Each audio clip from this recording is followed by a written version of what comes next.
yang kami banggakan alumni kita, Bapak Dr. Nyono STMT. Tepuk tangan buat beliau. Terima kasih atas kepersediaannya untuk hadir di kampus tercinta Manyar, sekaligus nostalgia tadi. Melihat sudut-sudut yang penuh kenangan. Kemudian Bapak Ibu, ada Pak Husin, Ibu Amalia, Bu Kamelia, dan para wisudawan kelompok 30, dan serta mungkin ada adik-adik kelas dari angkatan di bawahnya. Beliau-beliau ini, Mbak, akan wisuda hari Sabtu mendatang ini. Karena untuk tahun ini wisuda di ITS ada 4 kali. Jadi Sabtu, Minggu, saking banyak.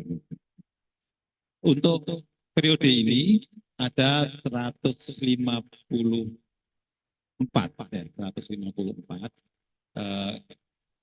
Kebetulan 3 prodi, jadi yang ada prodi D4 Teknik Sipil, kemudian prodi D4 Teknologi Rekayasa Konstruksi Bangunan Air, dan lulusan pertama Magister Terapan.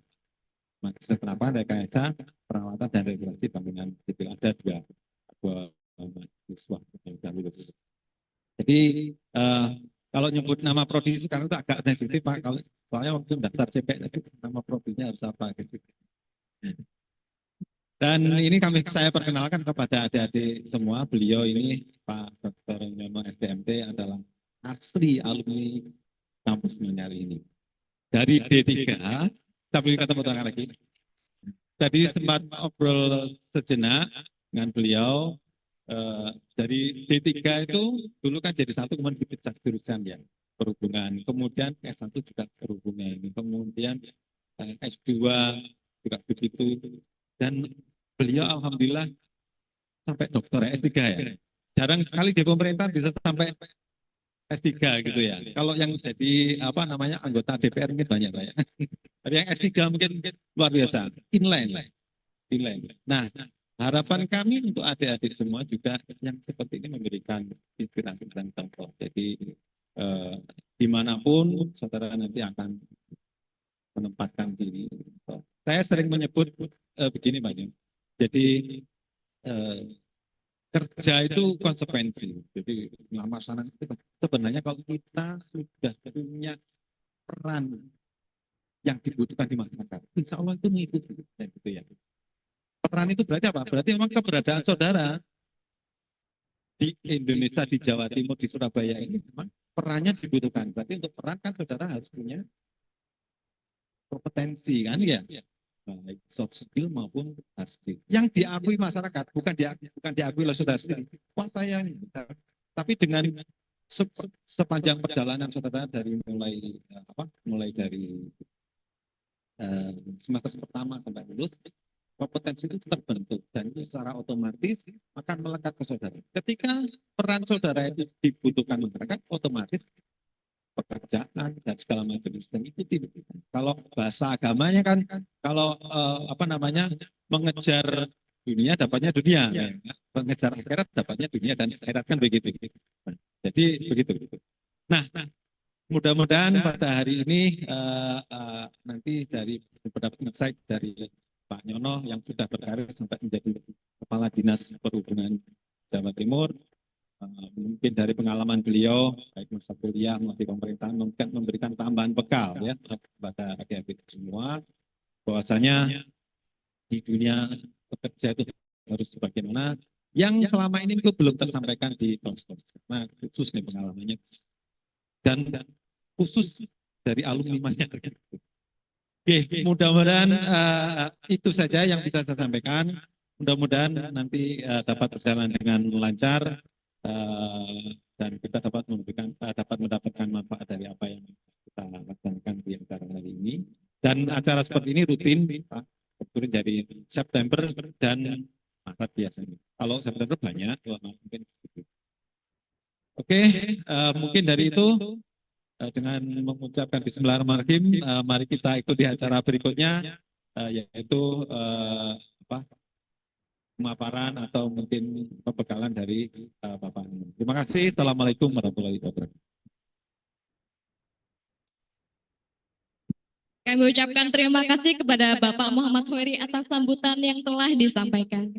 Acara selanjutnya merupakan acara inti dari adanya acara pada hari ini, yaitu materi pembekalan yang akan disampaikan oleh pemateri hebat kita, salah satu alumni besar dari Departemen Teknik Infrastruktur Sipil yang saat ini menjabat sebagai Kepala Dinas Perhubungan Provinsi Jawa Timur, kepada Bapak Dr. Nyono STMT. Kami silahkan.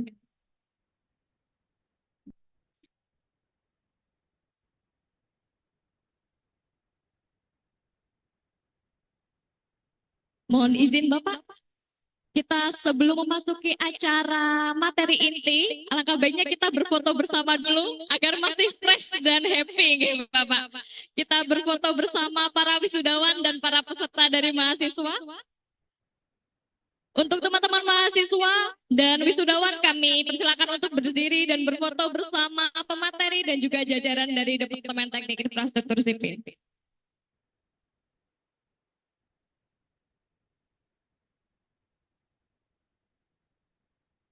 Oke, baik teman-teman wisudawan dan mahasiswa.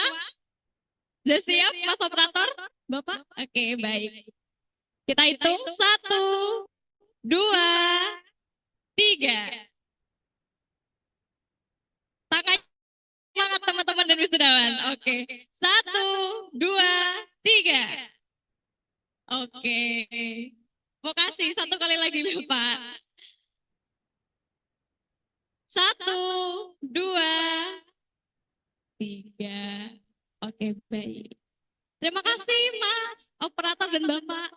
Kami persilakan kepada Bapak Nyono untuk menyampaikan materi pembekalan kepada wisudawan ke-130 Departemen Teknik Infrastruktur Sipil Institut Teknologi 10 November. Kepada Bapak Dr. Nyono STMT, kami silahkan.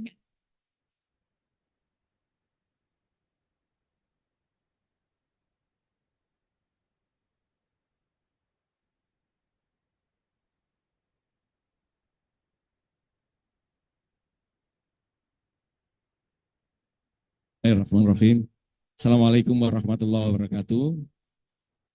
Selamat pagi, salam sejahtera bagi kita semua. Om Swastiastu, Namo Buddhaya. Salam kebajikan rahayu. Yang terhormat Pak Hoiri, selaku Kandep Fakultas Vokasi Institut Teknologi 10 November Surabaya, Bu Sekdep, Bu Amelia, kemudian Pak Husen, sama Bu Kamelia. Saya kurang jabatannya, Pak. Suruh adik-adik saya yang akan diwisuda ke angkatan ke-130 yang kami cintai dan kami banggakan. Pertama-tama kita ucapkan syukur, alhamdulillah, saya bisa hadir dan kita semua bisa hadir di sini dalam keadaan sehat. Pertama-tama tadi sudah sampaikan sama Pak Khairi, saya asli alumni sini. Saya serasa datang ke kampus ini seakan saya nostalgia kembali di sini. Ya. Saya udah tahu semua apa yang adik-adik rasakan, saya pernah rasakan semuanya. Tapi kayaknya dulu lebih ini deh. Makanya tadi dari himne ITS itu kita ditempa betul di ITS ini.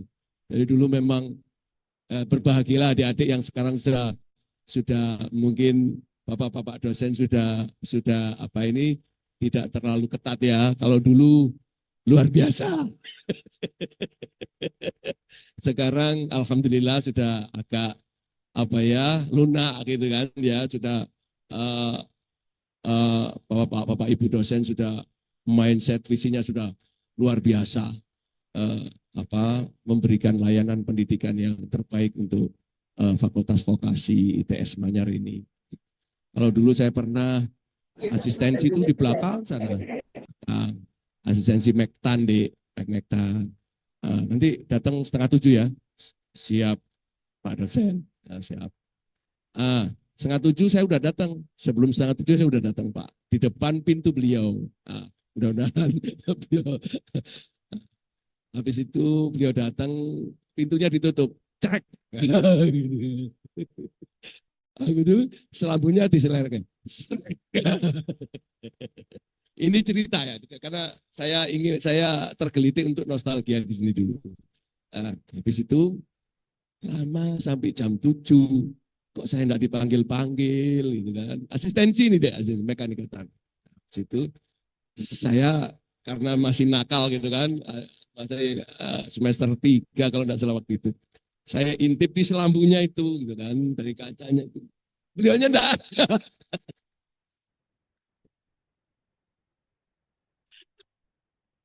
Adik saya nunggu kursi kosong. Aduh, ya seperti itu ya, Dek ya. Ya ini saya yakin adik-adik juga pernah mengalami, tapi disitulah kita digembleng. Mental kita digembleng untuk bisa menjadi kuat, gitu kan? Untuk terus kita belajar bagaimana menguasai sebuah ilmu itu. Gitu kan. Saya sangat bangga sekali melihat perkembangan ITS Manyar ini yang luar biasa menjadi fakultas vokasi. D4 ya Pak, lulusannya D4 ya Pak. Ya. Kemudian ada fakultas pasca sarjananya juga, program pasca sarjana. Saya sangat bangga sekali. Karena apa? Karena saya dilahirkan di sini.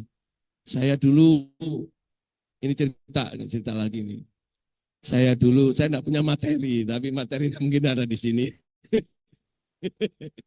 Saya dulu anak yang ini sangat orang kampung saya. Jadi saya ini orang kampung yang jadi kepala dinas sekarang. Jadi saya ingin menanamkan motivasi, semangat yang luar biasa. Bahwa tidak bisa. Jadi alumni ITS Manyar bisa jadi pejabat. Bisa menentukan kebijakan di sektor perhubungan Provinsi Jawa Timur. Jadi nanti kami uraikan detail-detailnya. Jadi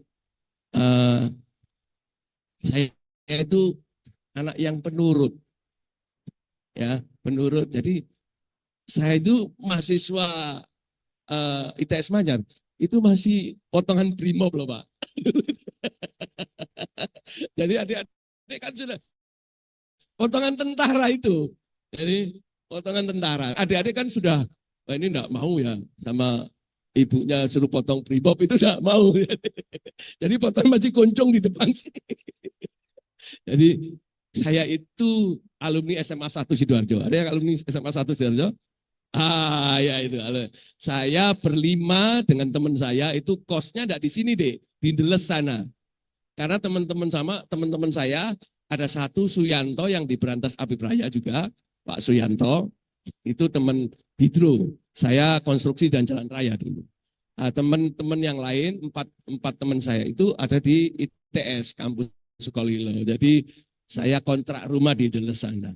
Jadi tiap pagi saya itu pakai sepeda pancal dari sana ke sini. Ya, itulah saya ingin membagi share kepada adik-adik saya. Ya, begitulah perjuangan seperti ini. Saya tak naik sepeda pancal. Saya ingin betul merek sepeda saya itu biru merek Ponik.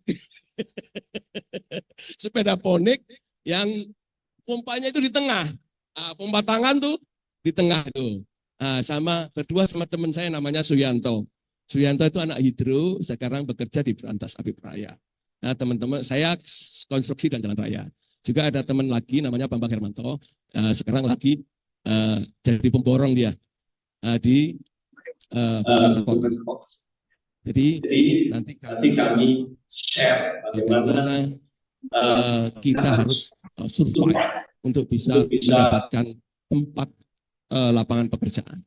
Ya, kami tidak punya materi, tapi saya ingin memberikan semangat pada adik-adik wisudawan ini bahwa kita bisa bersaing dan bisa kompetitif dengan yang lain.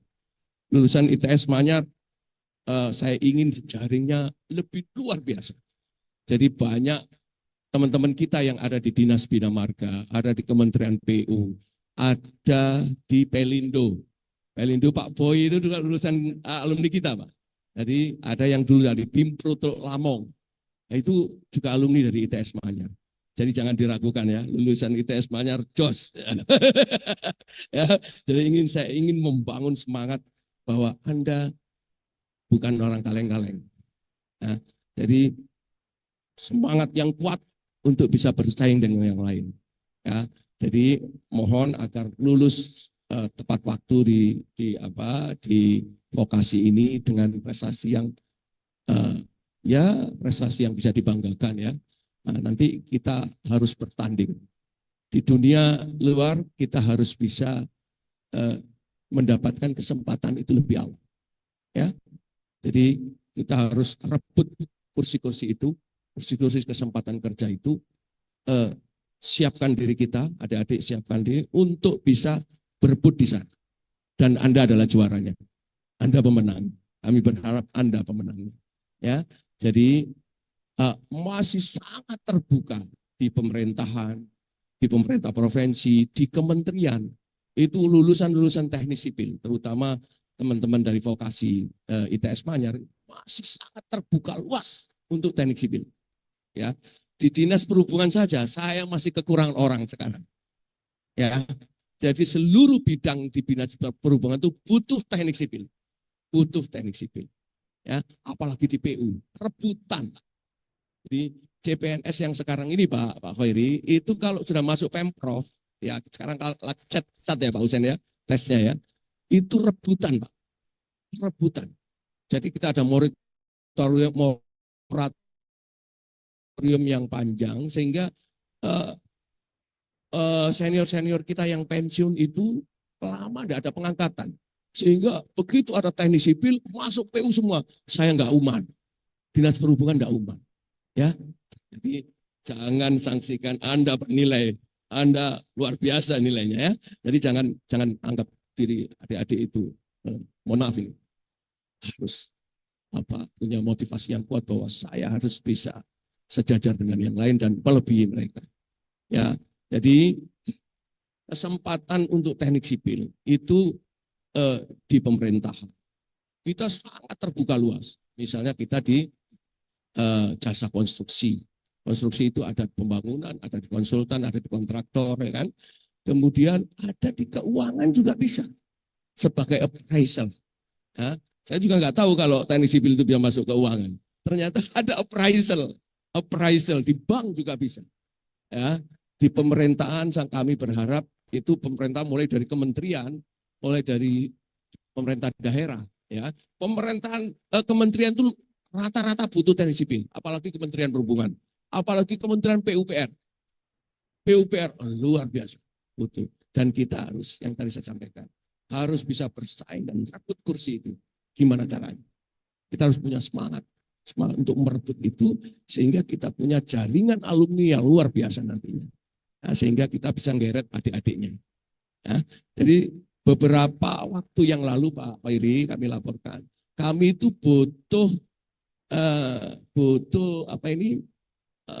PTT. Itu saya ambil dari alumni ITS Manyar. Nah, sekarang sebagian besar mereka sudah jadi P3K karena mereka mungkin ya masuk testing pegawai negeri, testing di pemerintah daerah belum masuk. Nah, ini saya ambil dari alumni ITS Manyar. Dan juga luar biasa saya ajari semua mereka cepat sekali untuk menyesuaikan. Ya, jadi tolong adik-adik juga nanti rebut posisi itu untuk bisa Anda dapat pekerjaan. Sasar lembaga kementerian, pemerintah daerah, kontraktor BUMN yang bagus, ya kan? Yang seperti Wijaya Karya, Hutama Karya, itu Berantas Abipraya, Waskita Karya, sasar semua itu. Dan mereka sangat membutuhkan kita, tenaga-tenaga kita. Ya, kemudian ada juga yang mungkin senang seperti Pak Khairi. boleh nanti lanjut lagi di Fakultas Pascasarjana di sini dan bisa mendapatkan gelar di sini. Oh, sangat memungkinkan. Sangat memungkinkan. Dari beberapa jurusan yang saya di beberapa universitas itu ada fast track.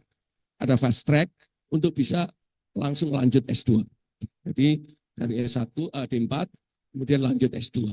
Dan bisa kompetitif untuk bisa mengisi kebutuhan-kebutuhan tenaga pengajar atau peneliti di tempat-tempat lain di Indonesia. Jadi ada BPPT itu juga butuh teknik sipil. Juga, waduh, perusahaan-perusahaan semua teknik sipil butuh banyak. Saya juga tidak nyangka ada teman saya seangkatan Arianto Ardiana namanya, 88. Sekarang di Amerika, California. Ayo saya tanya sekarang, berangkat dari mana beliau? Dari PT Nortanium, PT DI, Dirgantara Indonesia. Kenapa? Karena memang dulu panggilannya Frank, anak Ngawi. Ya. Dia memang ahli, belum ada orang yang bisa SAP, dia sudah bisa SAP. SAP 90 waktu itu. Makanya saya pesan sama adik-adik saya yang saya cintai dan saya banggakan. Satu ya, belajarlah bahasa Inggris. Ya, bahasa Inggris. Ya, walaupun pasif, ya kalau bisa aktif lah ya. Aktif supaya kita bisa moncer ya. Ya.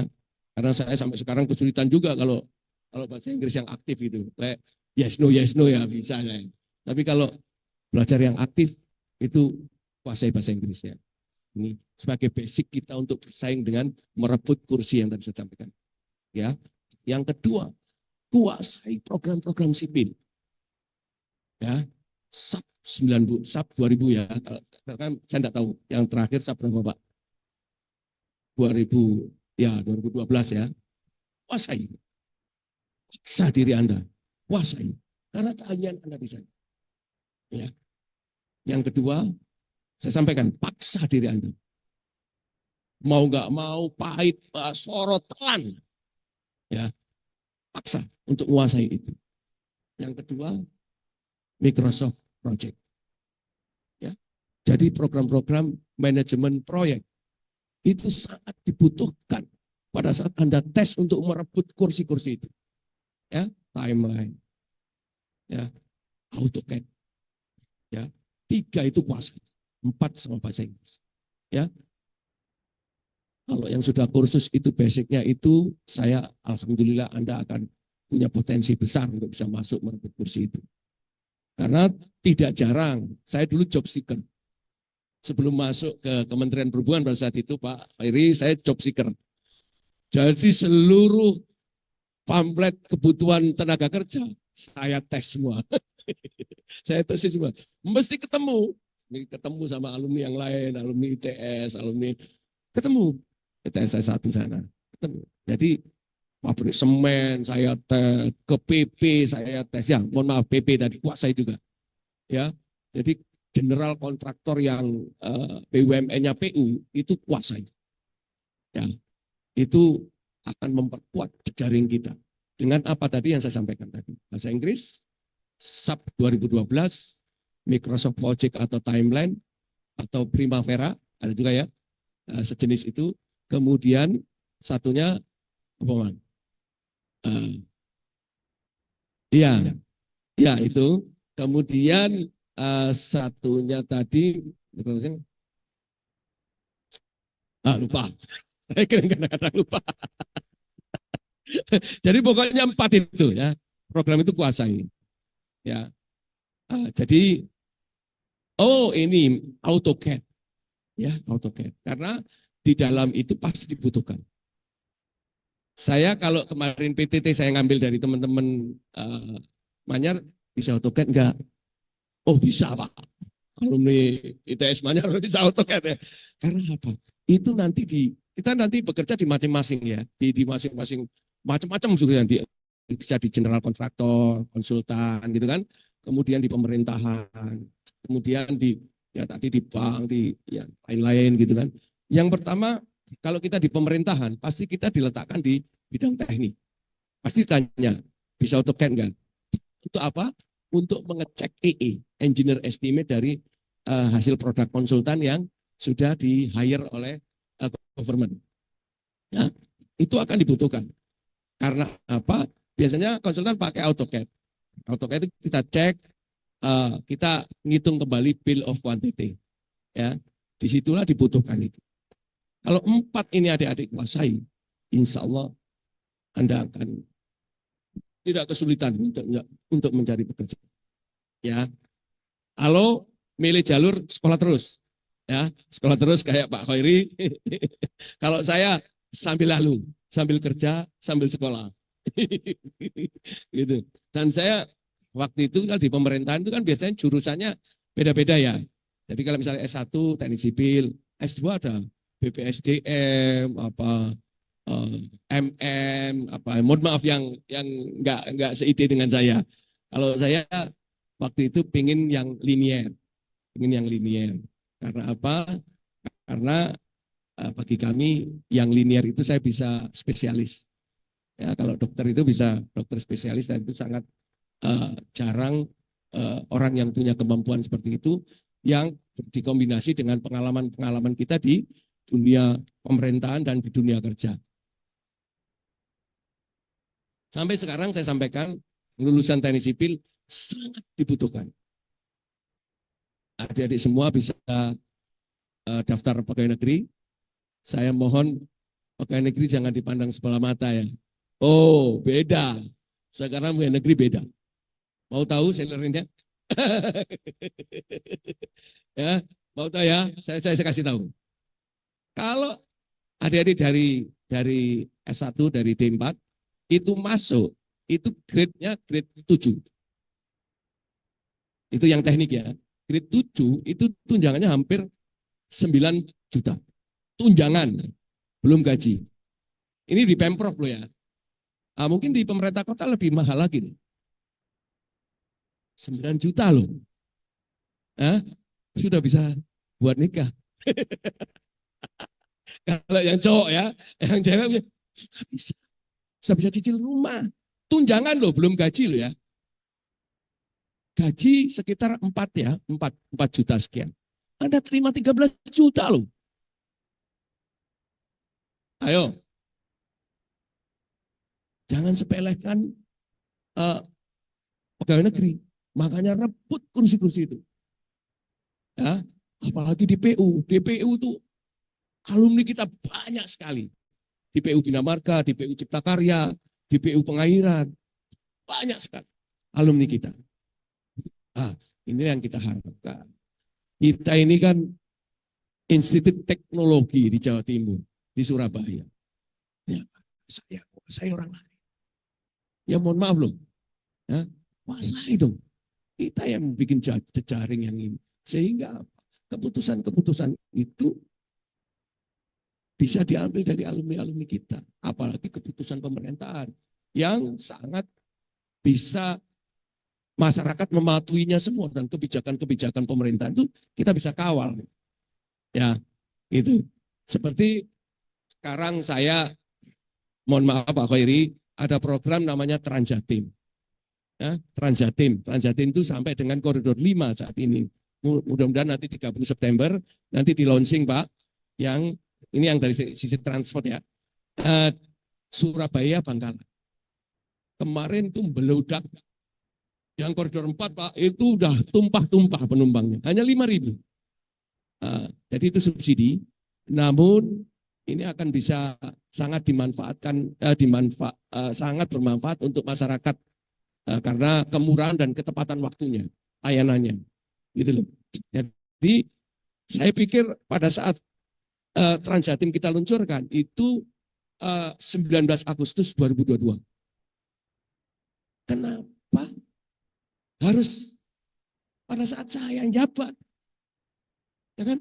Saya dilantik Februari 2020, Maret COVID-19. Saya mohon maaf, 2 tahun saya tidak bisa bekerja karena kita dilarang mobilitas, Pak. Ya kan pada saat itu Pak Hussein, padahal kita tusinya berhubungan mengendalikan mobilitas orang atau bagaimana orang bermobilitas dengan aman, nyaman dan tepat waktu. Saya pertanyaannya, kenapa Transjatim itu muncul pada saat saya menjabat? Kalau itu muncul mungkin 10 tahun yang lalu, begitu majunya perkembangan public transport yang ada di Jawa Timur, ya kan? Karena ke depan itu adalah yang green environment, artinya yang emisinya kecil, yang sustainable, yang emisinya kecil, kemudian ya larinya nanti ke EV, electric vehicle. Namun kenapa kita belum pakai electric vehicle? Karena masih mahal. Masih mahal. Jadi bis yang tanggung itu Pak, kalau EV itu 3-4 miliar. Nah ini kita pakai Euro 4. Sehingga emisinya bisa terukur sesuai dengan standar yang ini. Kalau harga awalnya mahal Pak, 3-4, itu subsidinya semakin besar. Bisa sampai 15 sampai per kilometernya 15 sampai 20.000 per kilometer. Kalau sekarang 10.000 per kilometer subsidinya. Ya. Kenapa kita subsidi? Karena apa? Karena layanan transportasi yang sustainable terus-menerus tepat waktu itu memang ada penumpang, tidak ada penumpang ya harus jalan. Sehingga menimbulkan trust, layanan, kepercayaan pada masyarakat penumpang itu bahwa kontinuitas layanan itu tetap ada walaupun tidak ada penumpang. Nah, itulah mungkin dibutuhkan subsidi. Ya, tapi subsidi itu bisa di-compare dengan apa? Dengan pertumbuhan ekonomi yang mungkin memang sifatnya tidak nyata, abstrak. Jadi pertumbuhan ekonomi, kemudian penurunan emisi, penurunan kecelakaan, ya kan? Penurunan kemacetan. Berapa kalau ada traffic jam, berapa jumlah solar, berapa jumlah bensin yang dibakar oleh masyarakat kita kalau menggunakan kendaraan itu sendiri-sendiri. Jadi tidak bisa. Jadi sesuai undang-undang, public transport itu dikelola oleh pemerintah. Ya, ini kalau yang sipil perhubungan nih. Siapa di sini sipil perhubungan? Oh, enggak ada ya, Pak?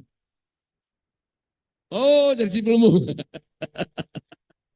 Oh, ya berarti 2 ya, Pak ya. 2 ya. Kalau dulu zaman saya itu ada 3, Dek.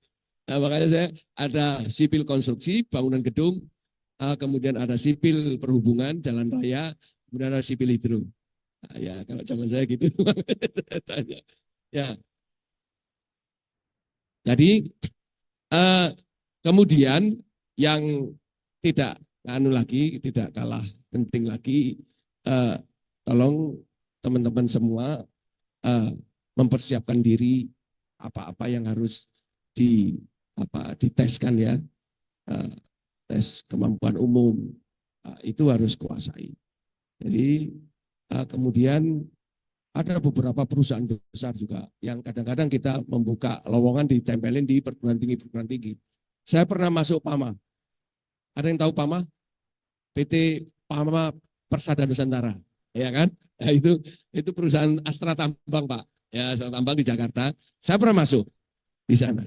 Dan sekarang masih ada alumni kita yang ada di sana, adik kelas saya. Namanya Pak Arianto Sasono.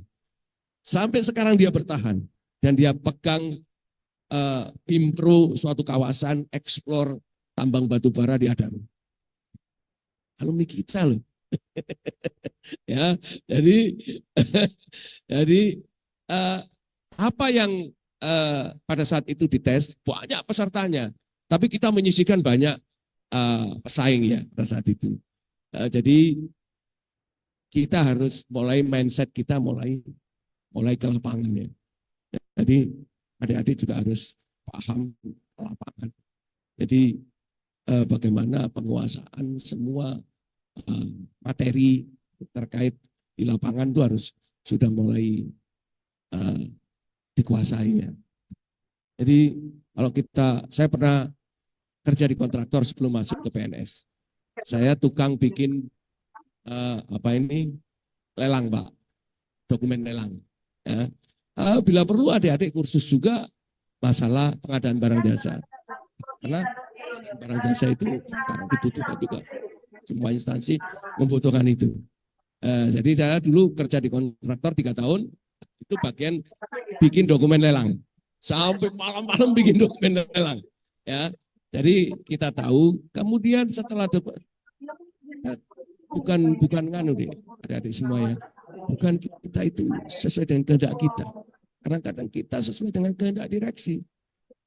Ya, kita ditempakin suruh bikin dokumen lelang. Habis itu setelah lelang selesai kita jadi site manager.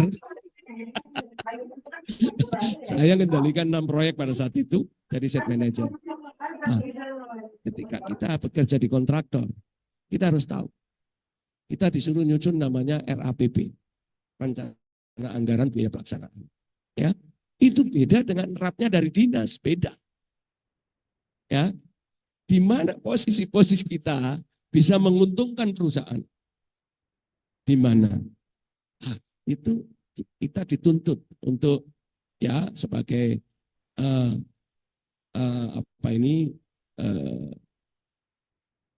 petugas yang quantity surveyor sekaligus sebagai set manager. Jadi pada saat itu keuntungan perusahaan apa semua itu menjadi tanggung jawab saya. Ya, jadi mengaplikasikan RAP yang dari PU, dari perhubungan, menuju ke titik itu dilaksanakan di lapangan, itu tidak mudah loh. Tidak mudah. Dan adik-adik semua harus siap sebagai leader di sana. Sebagai orang yang bisa mengendalikan para mandor, para pelaksana di sana. Ya, kita bagaimana kita melayani orang-orang dinas, melayani konsultan di lapangan, itu harus bisa sih. Kalau kita bekerja di kontraktor. Ya, jadi penguasaan ilmu ukur tanah itu juga penting. Ya, bagaimana adik-adik bisa mengkonkretkan gambar rencana, gambar yang ada di dalam dokumen borongan itu, dokumen kontrak itu, untuk bisa diaplikasikan di lapangannya. Ya, pertama yang dicari apanya? Saya tanya.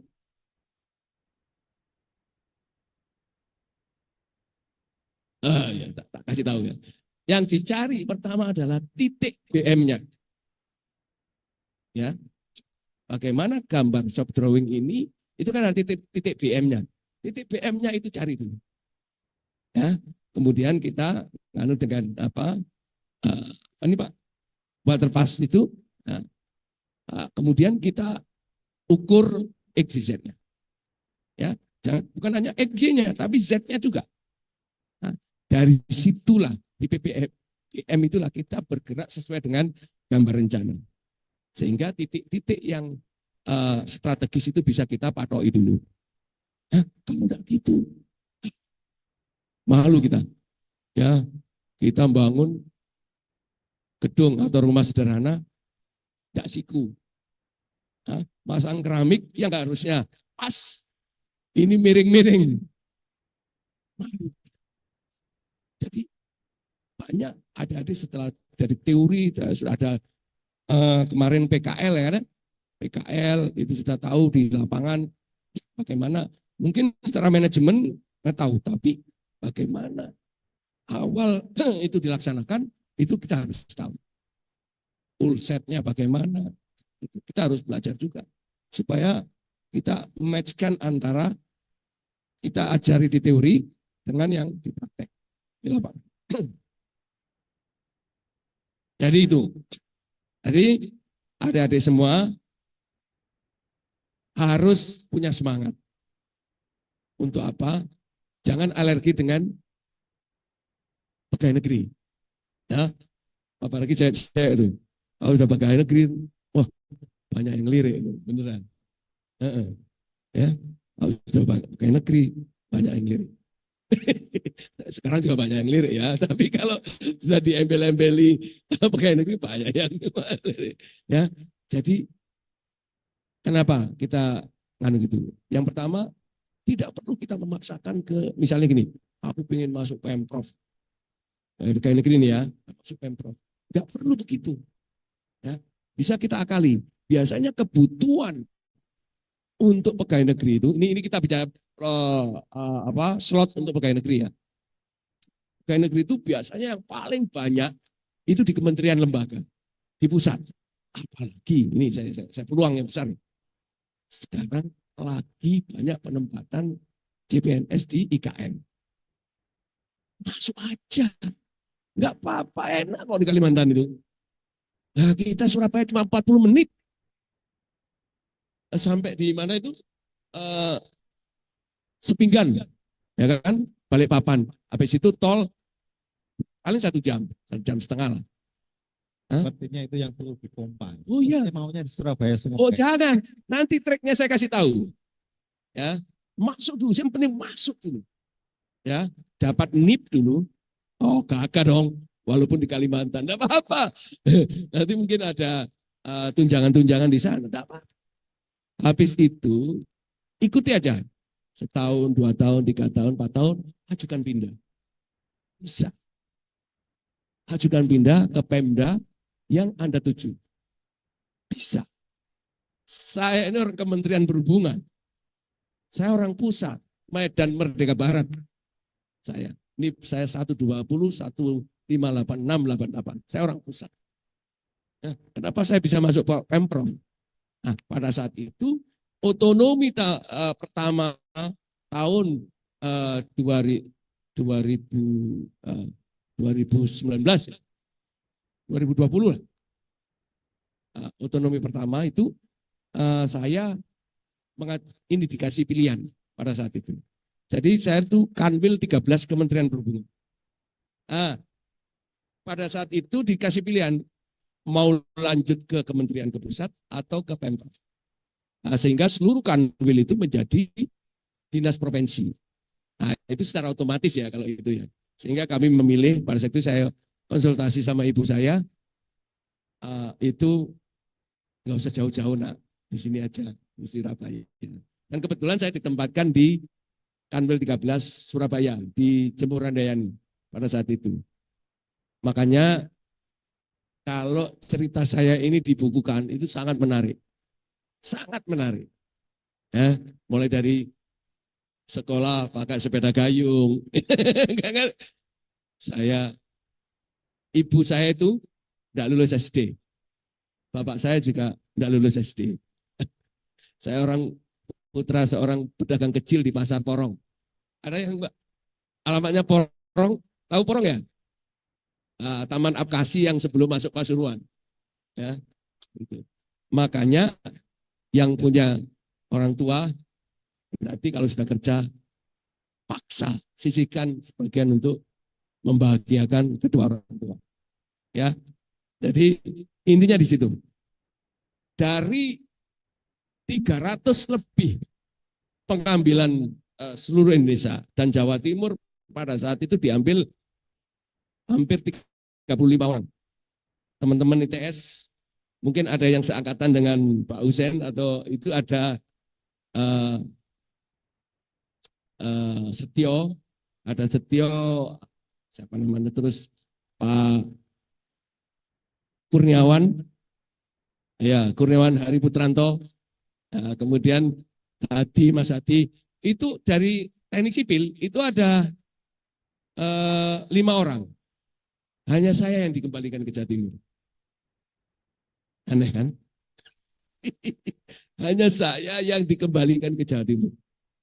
Saya tidak punya koneksi ya. Saya putranya bakul kelopo, bakul kerambil di Pasar Porong. Karena apa?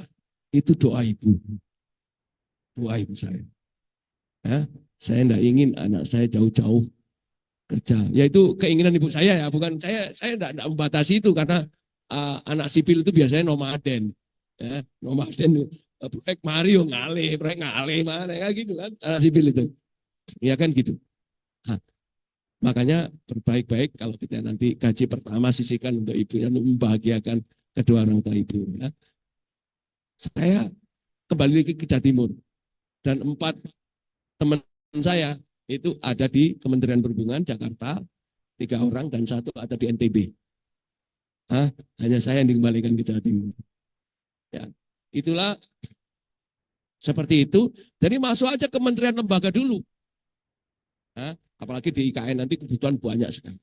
So, habis itu kalau saya belum pensiun, saya insya Allah 5 tahun lagi pensiun. 5 tahun lagi pensiun. Jadi kalau saya belum pensiun, nanti tahun keempat, tulis surat ke saya. pada yang terhormat Bapak Kadisub, mohon agar bisa menerima junior Bapak untuk masuk ke Disub Prof Jatim. Bisa begitu, bisa sesuai dengan domisili dari adik-adik semua. Bisa ke Malang, bisa ini, ya juga tidak bisa.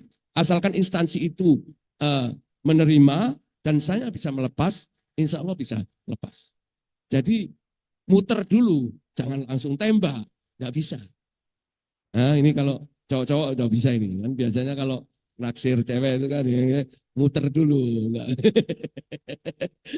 nggak langsung tembak, muter dulu, saya tujuannya ke sono pasti sama, ya itu. Kalau yang kedua, kita biasanya di BUMN yang terkenal ya, BUMRPU. Ya itu teman-teman dulu kenapa saya masuk pegawai negeri dan teman-teman memilih banyak di kontraktor PU. Karena apa? Gajinya pegawai negeri cilik. Itu ya memang iya betul. Waktu itu sekarang beda. Ya, makanya teman-teman semua alumni teman-teman saya itu milih di BUMN yang gajinya besar. Tapi dia dapat pesangon. Itu. Jadi pada saat itu tahu nggak gaji saya berapa? Mungkin Bapak-bapak dosen sama juga ya. Saya dulu kerja di kontraktor tahun 95, saya lulus 95.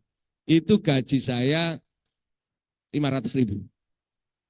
95 dikasih sepeda motor.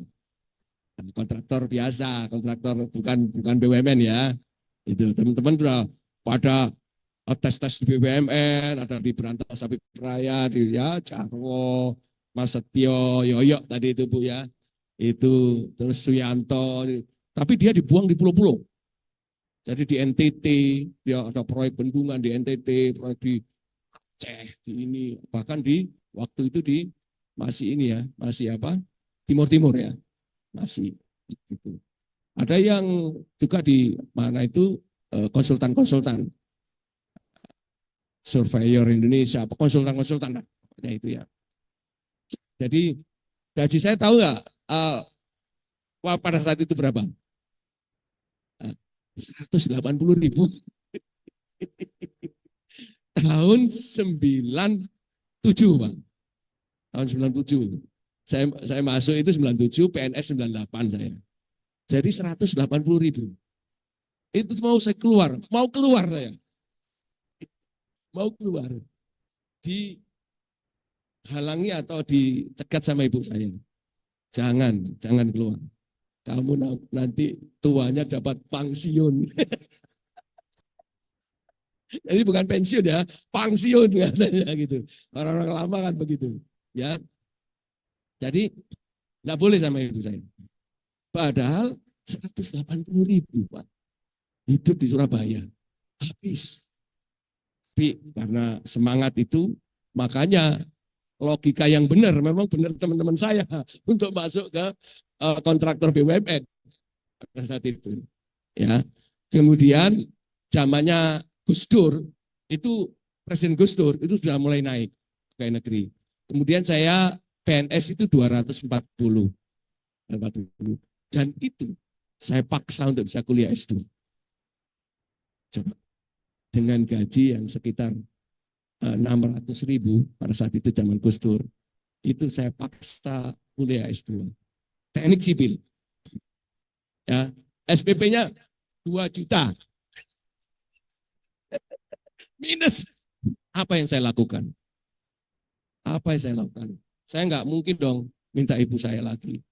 Saya kan sudah dikuliahin, saya sudah kerja. Saya minta ibu lagi. No, saya nggak mau seperti itu. Ya. Apa yang saya lakukan? Lembur di kantor. Saya itu orang yang datang pagi, pulangnya paling malam.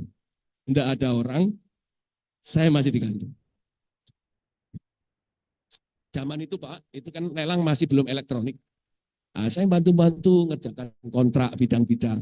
Teman saya, ada sudah jadi Pimpro, Nah, itu masih 3B udah jadi Pimpro, bandara. Wah, kaya-kaya. Saya kan ditempatkan pada saat itu di bidang perencanaan di Disub, di Kemendub waktu itu ya.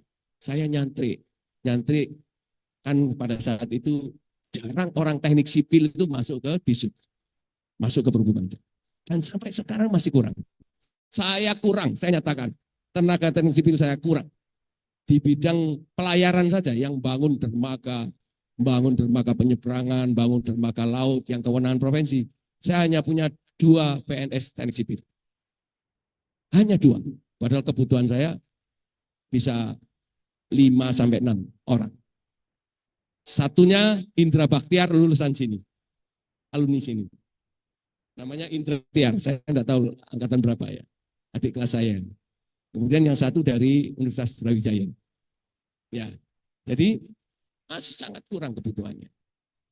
Jadi pada saat itu saya paksa untuk bisa kuliah S2. Saya tidak tahu apakah saya ini lain dari PNS-PNS yang lain gitu. Pengennya sekolah aja gitu. Jadi pengen saya itu sekolah aja. Tapi saya tidak tahu untuk apa sekolah itu. Saya pikir pasti ada gunanya. Nanti ke depan pasti ada gunanya. Betul. Kalau kita di pemerintahan, sekolah, terus ternyata pada saat kompetisi kepala dinas yang punya gelar doktor diprioritaskan. Ternyata betul, saya tidak nyangka gitu. Jadi saya 2 tahun pegawai negeri sudah kuliah S2. Saya tahun 2000 sudah MT, teknik sipil. Kemudian saya nggak kepikiran lagi sekolah. Karena saya sudah sibuk dengan pekerjaan, banyak proyek Pak. Jadi dulu di Disub itu proyek yang paling besar di bidang saya.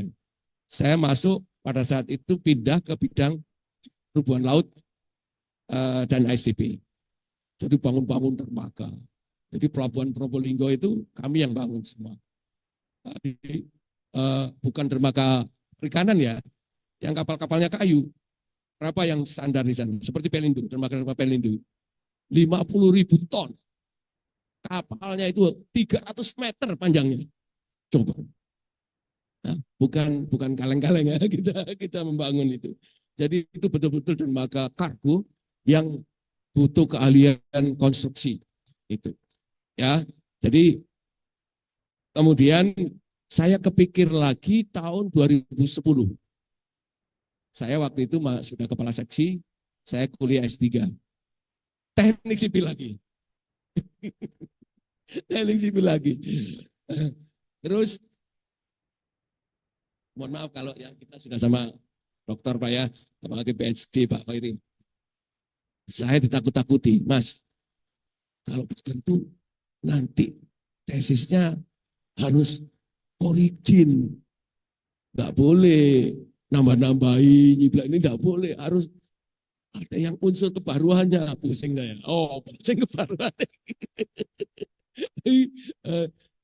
Jadi di situ akhirnya ya saya mengambil pemodelan kecelakaan kereta api di perlintasan sebidang tanpa palang pintu. Nah, saya menciptakan formula baru yang lebih mendekati nyata di Indonesia. Jadi itu saya waktu itu promotornya Prof. Harden Sulistyo dari Universitas Brawijaya dan almarhum beliau. Itu jadi saya waktu itu 2014. Saya lulus doktor 2014. Nah, kemudian saya doktor pertama kali di Dinas Perhubungan Provinsi Jawa Timur. Saya nggak enak sama Pak Kadisub pada saat itu. Masih ada Kadisubnya. Nah, Pak Kadisub pada itu masih menempuh di pasca sarjana. Belum doktor. Saya pertama kali yang lulus duluan. Ya akhirnya disitulah pada saat itu sekolah yang tinggi itu juga dibutuhkan. Nah, pada saat kompetitif dengan yang lain, ketika kita penjenjangan ke kepala bidang, kepala dinas itu menjadi prioritas. Nah, jadilah saya sekarang ini. Jadi semua itu ada butuh perjuangan yang luar biasa, tapi tolong persiapkan diri adik-adik semua, kalau saya yakin lah panjenengan sudah masuk ke vokasi ini, sudah punya mental yang gemblengan ini ya, nah bisa masuk perguruan tinggi yang terkenal di Surabaya. Saya yakin Anda bisa jadi juaranya, jadi pemenangnya pada saat kompetisi itu. Ya, kalau TPA-nya kurang bagus, kursus mati-matian di sana. Jangan mati beneran tapi mati-matian. Pokoknya perjuangan habis rebut kursi itu. Itu jiwa untuk jadi pemenang itu harus ada. Ya, dari situlah masa depan adik-adik semua mulai bisa ada dibangun mulai awal untuk meniti karir di situ. Di semua lini cari yang agak bonafit, Ya, di pemerintahan kuasai, jangan alergi dengan PNS. Jangan alergi dengan PNS. Saya sudah sampaikan tadi salary-nya PNS sekarang luar biasa. Salary-nya mungkin melebihi dari BUMN. Jadi saya sempat dengar kepala dinas di kota Surabaya, Pak, itu salary-nya 125 juta. Saya, Pak, yang mengendalikan 38 kabupaten kota. Tidak sampai segitu. Saya kadang-kadang ingin pindah ke Surabaya. Saya ngurusi darat, laut, udara, kereta api. Mereka hanya ngurusi jalan di kota Surabaya. Ya, kota Surabaya inilah. Saya kalau ada kapal nggak jalan di masa lembu, saya dimarahi. Ada bandara yang tidak bisa melayani efektif, kenapa ini? Saya dimarahi lagi. Ya, jadi saya berharap adik-adik saya jangan alergi dengan PNS, jangan alergi dengan bahkan menjadi tujuan utama menurut saya. Karena apa? Saya bagian dari IKITS, Pak, pengurus IKITS, saya sampaikan Pak Rektor kemarin, bahwa orang-orang ITS di Pemprov sangat kecil jumlahnya. Saya prihatin sekali. Karena apa? Karena dari alumni itu kita ikut menentukan kebijakan pemerintah. Dalam ini pemerintah provinsi. Jangan serahkan semua itu kepada alumni orang lain. Ya, alumni kita harus mewarnai kebijakan-kebijakan itu. Ya, saya sampaikan kepada Pak Bambang, Pak Rektor pada saat itu, Pak, kita prihatin. Mohon agar bisa disosialisasikan pada adik-adik untuk bisa jangan alergi masuk ke pemerintah daerah, ke Pemprov, ke pemerintah kota, maupun ke kementerian lembaga. Enak-enak, beneran. Saya itu pindah-pindah kerja, yang paling enak ini, di Pemprov ini. Paling enak, percaya sama saya tidak bohong. Ya, jadi itu meniti karir di sana, loyalitas menjadi rujukan utama. Jadi niti karir yang betul bisa disertai dengan kita terus bersekolah untuk mempersiapkan pendidikan kita agar tadi di endingnya kita bisa kompetitif dengan yang lain, kita menjadi pemenang. Ya, karena apa? Tesnya itu saya yakin tahu lah adik-adik ya. Tes di PP itu juga sangat seperti SBMP ya Pak. Iya, SBMPTN itu. Satu soal 1 menit TPA-nya. Ya. Kalau kita tidak siap-siap di situ TPA-nya, itu kita tergrounded dan tidak bisa masuk proses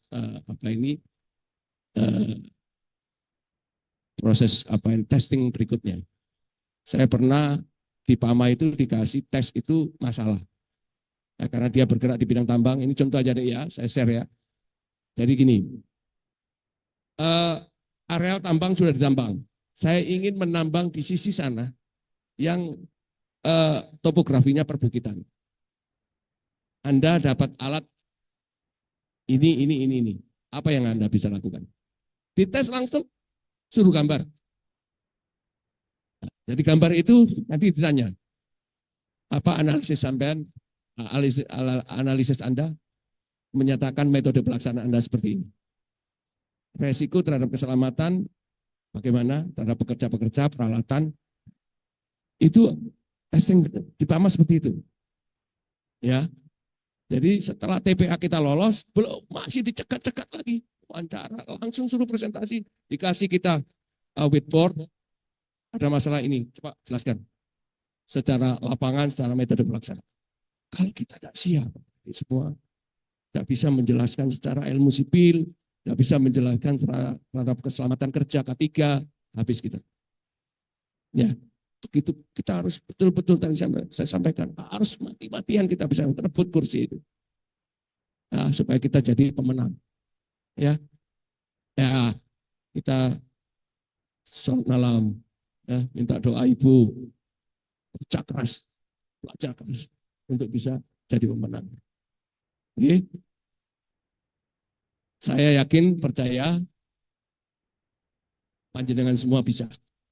Karena panjenengan semua bisa masuk fakultas vokasi ini juga dengan perjuangan yang luar biasa dan punya kaliber. Saya yakin Anda bisa melalui itu dengan bekerja keras dan doa dan minta doa orang tua.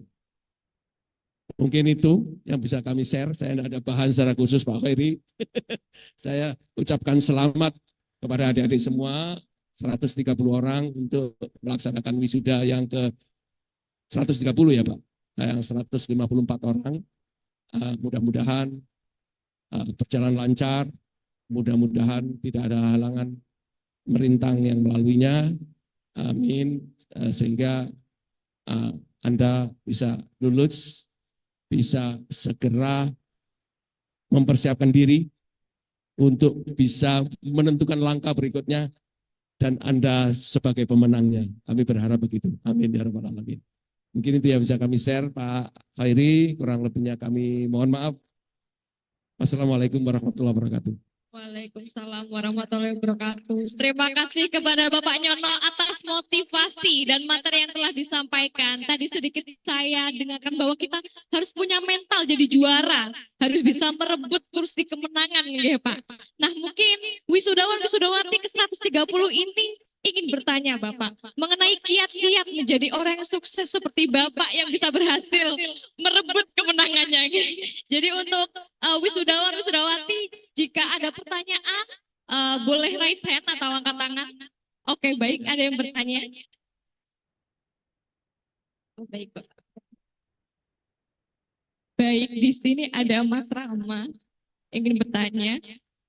Silakan berdiri, Mas. Oke, selamat pagi Pak Khairi dan Pak Nyono. Terima kasih Pak Nyono untuk penjelasannya yang luar biasa sekali ya Pak. Saya dengar tentang peran Jatim. Saya salah satu konsumen yang senang dengan Jatim juga Pak. Tadi Bapak kan menjelaskan bagaimana perjalanan cerita hidup Bapak, gimana bisa melenting ke atas dari bawah ke atas. Nah, saya sangat tertarik, apalagi tentang birokrasi, Pak. Ini kebetulan teman-teman di sini kayaknya banyak yang daftar PNS. Kalau saya kebetulan tidak. Tapi mungkin saya mau mewakili teman-teman, Pak. Bahwa di PNS itu salah satu yang mungkin susah teman-teman yang dari kampus-kampus biasa dengan kampus-kampus yang ikatan dinas itu agak berbeda, khususnya tentang hierarki dalam pemerintahan. Nah, itu gimana kiat-kiat teman-teman yang dari kampus-kampus yang tidak punya ikatan dinas ini bisa menyesuaikan dengan hierarki kawan-kawan di ikatan dinas. Seperti itu. Agar teman-teman yang baru-baru lulus juga ini bisa melenting ke atas, Pak. Kayak gitu. Nah, dan juga mungkin ini ada pertanyaan lagi, Pak. Bahwa ini kan ada yang mungkin mau ke pemerintahan, ada juga yang mau di swasta atau mau berwirausaha kayak saya. Nah, mungkin pertanyaannya tuh gini, Pak. Gimana kita bisa punya kan mental itu kan diasah kan, Pak. Otot-otot untuk tahan banting itu kan diasah. Nah, gimana kita punya, kalau ini kata politisi PDIP itu mentalitas Korea ini, Pak. Mentalitas tahan banting ini untuk bisa kita survive di jalan terjal wirausaha, jalan terjal swasta ini Pak ke depannya, kayak gitu. Terima kasih banyak. Oke, terima kasih Mas atas pertanyaannya. Jadi yang pertama, Mas Rama. Rama. Oke. Jadi pertanyaan yang pertama tadi, karena kita bersaing dengan lulusan ikatan dinas, bagaimana lulusan dari universitas seperti ITS ini bisa mampu bersaing dengan lulusan ikatan dinas? Kemudian yang kedua pertanyaan adalah tentang mental. Bagaimana mental kita tuh biar kuat Bapak untuk menghadapi terjalnya dunia kerja di pemerintahan maupun swasta? Mungkin bisa dijawab Bapak? Terima kasih. Ini pertanyaan yang bagus menurut saya. Saya mengalaminya itu, Mas Rambo. Saya dari ITS Manyar, dari eh, bukan pendidikan apa ini, dinas ya, ikatan dinas. Di sana macam-macam, di Pemda itu ada STPDN, ada akademi lalu lintas, kalau di perhubungan, ada akademi, ya lain-lain yang sifatnya apa ini, ikatan dinas dari pemerintahan. Ya, kita lalui aja. Kita lalui aja. Yang penting kita profesional. Profesional di bidang kita. Ya, kalau kita teknik sipil, tadi saya sampaikan, 4 tadi kuasai. Kalau Anda menguasai 4 tadi itu, pimpinan kita pasti membutuhkan kita. Ya, tentunya kita bergerak di bidang teknokrat ya, teknologi ya. Kita sangat dibutuhkan ketika pekerjaan-pekerjaan itu bersentuhan dengan proyek, ya, dengan keahlian kita. Masa dengan proyek mau ambil STPDN kan nggak mungkin. Mereka nggak bisa hitung proyek. Mereka bisanya sosial politik, ya, pemerintahan. Ya. Tapi semakin mengeruncing ke suatu jabatan yang struktural yang seperti yang jabatan administrator ya.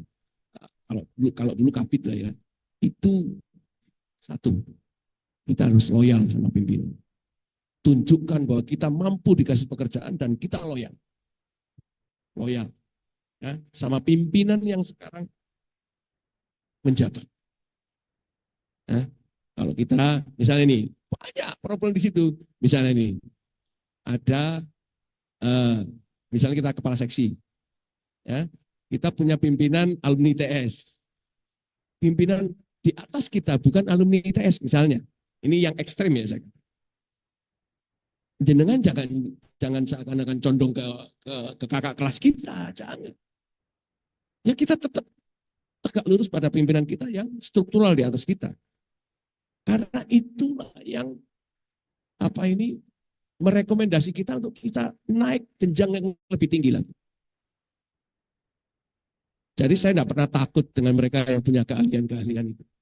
Kalau di perhubungan itu namanya ada Akademi Lalu Lintas, STTD, Sekolah Tinggi Transportasi Darat Bekasi. Itu gudangnya orang ahli lalu lintas. Saya alumni Manyar ITS tak akan pernah takut dengan mereka. Ya, ternyata saya yang menang. Saya yang menang kan. Jadi enggak, mereka bisa juga propaganda, bisa juga memang ada yang pintar juga ada. Tapi dia bergeraknya di transportasi darat. Padahal transportasi itu ada macam-macam, transportasi udara, transportasi laut, kereta api. Kita kuasai yang lain, kita pernah diajar Pak Rahmat lapangan terbang, kita pernah diajar Pak Komaidi pelabuhan, kita pernah mereka nggak bisa. Ya, jadi yang namanya keproyekan kita harus bisa. Kita harus kuasai semua itu. Dengan tadi 4. Saya pesan 4 tadi. Kalau adik-adik semua, adik-adik saya kuasai 4. Saya yakin Anda dimanapun pasti survive. Ya, di pemerintahan pun suatu saat saya sampai sekarang masih belum bisa itu bahasa Inggrisnya. Yang aktif ya, kalau bahasa Inggris yang pasif insya Allah bisa lah. Jelaskan dikit-dikit, tapi begitu bisa. Saya mesti I beg your pardon. Jadi ya nggak bisa.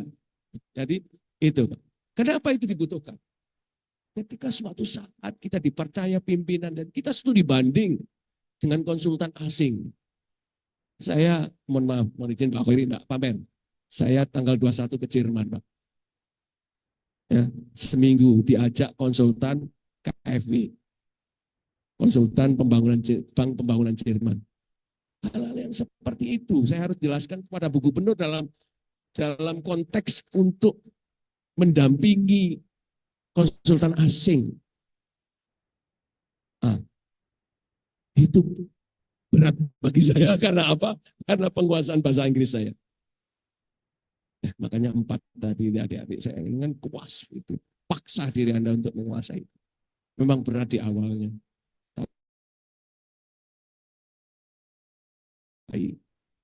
Saya tadi sebut teman saya namanya orang Ngawi, namanya Frank. Enggak ada yang dari Ngawi? Namanya Arianto Ardiana. Orangnya ya biasalah, anak kampus banyak. Kalau ya sama, tadi saya lihat juga gitu. Sepatunya diinjek, ya kan? Kacamatanya tebel, rambutnya trewul. Ya kan gitu ya. Siapa nyangka dia sekarang di California? Gak ada yang nyangka. Pakai tas kain. Keren. Ya.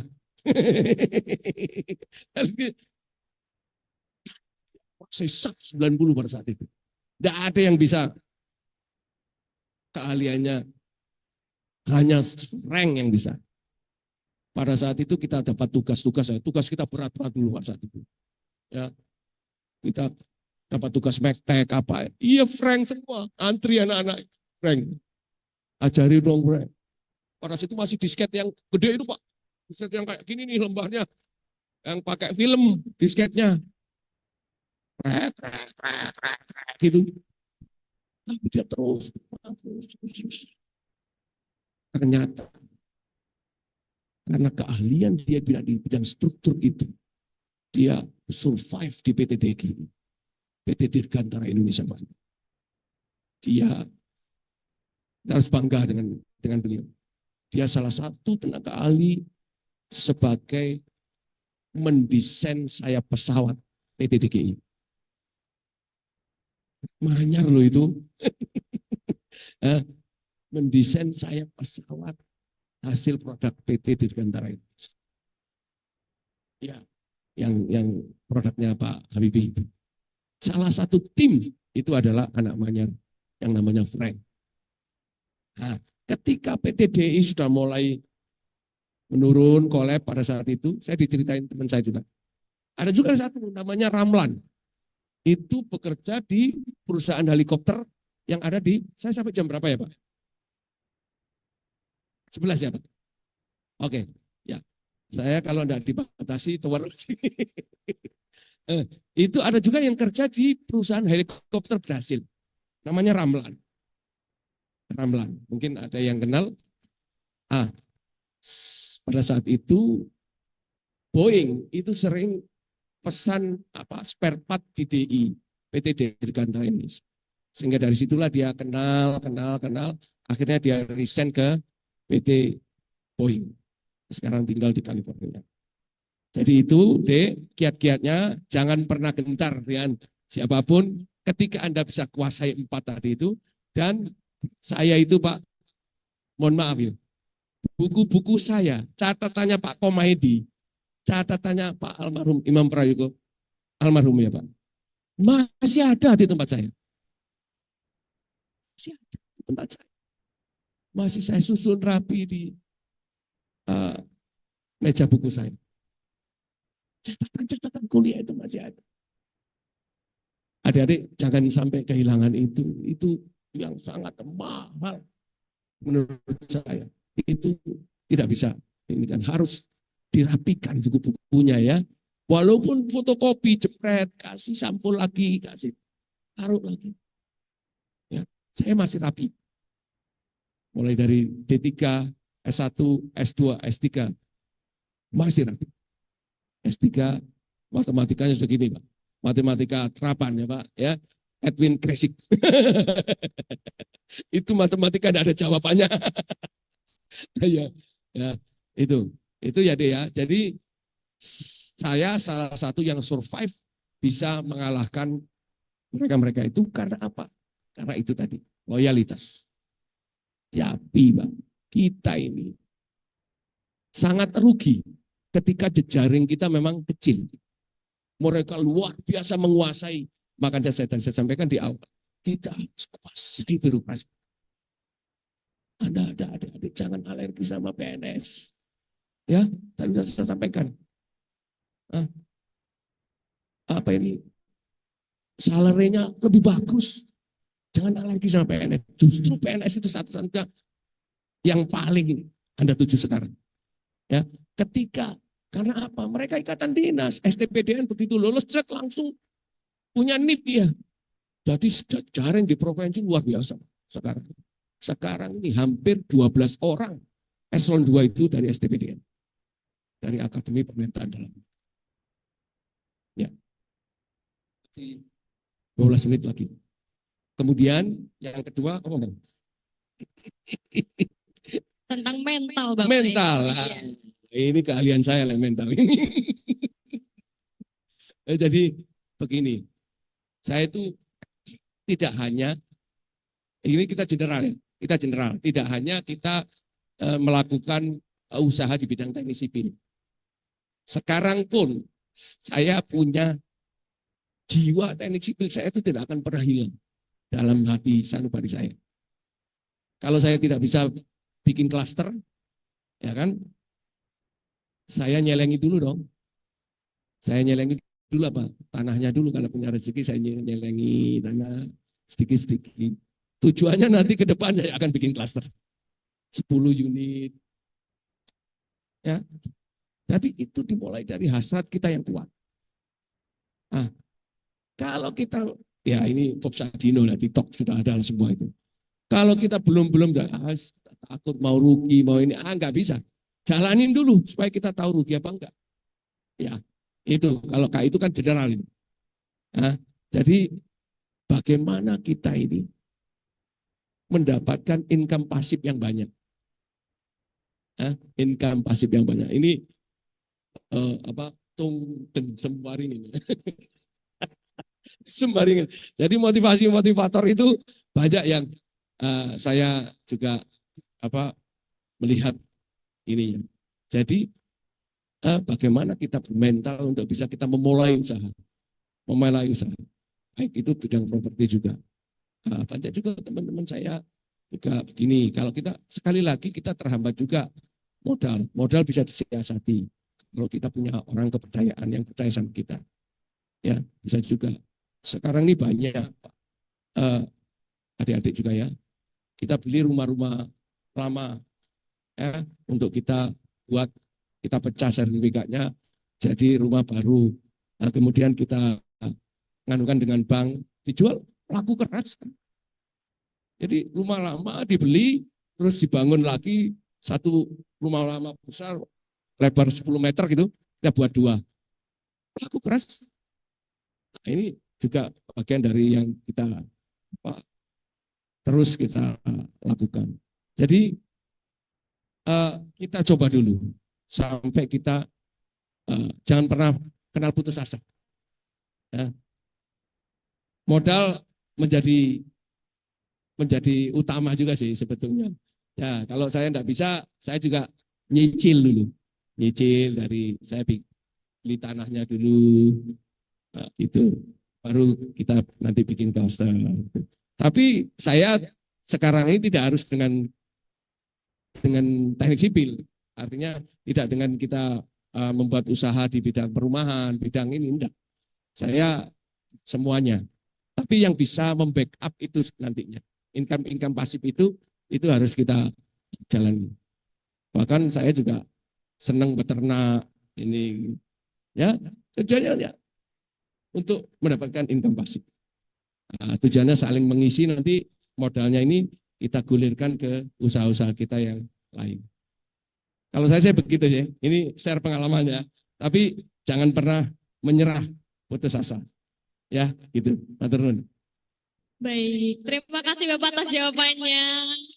Jadi tadi intinya untuk menuju karir yang cemerlang di pemerintahan, intinya loyalitas dan profesionalitas ya Pak. Dan yang kedua, untuk mental kita dalam berwirausaha tuh kita harus yakin dan kita harus berani, tapi juga persiapannya harus matang ya Pak. Betul. Mungkin Mas Rama menjawab? Oke. Mungkin dari teman-teman wisudawan masih ada pertanyaan? Kami beri kesempatan satu aja lagi. Karena berhubung waktu yang sudah mepet, mungkin satu pertanyaan lagi dari wisudawan untuk menutup sesi tanya jawab pada siang hari ini. Untuk wisudawan silakan angkat tangan apabila ada pertanyaan kepada Bapak Nyono terkait karir ataupun terkait bagaimana cara kita. Oh, ada. Saya ke belakang dulu Mas Mbak dan Bapak Nyono untuk menghampiri Masnya di sini. Oke, mungkin Mas bisa perkenalan dulu.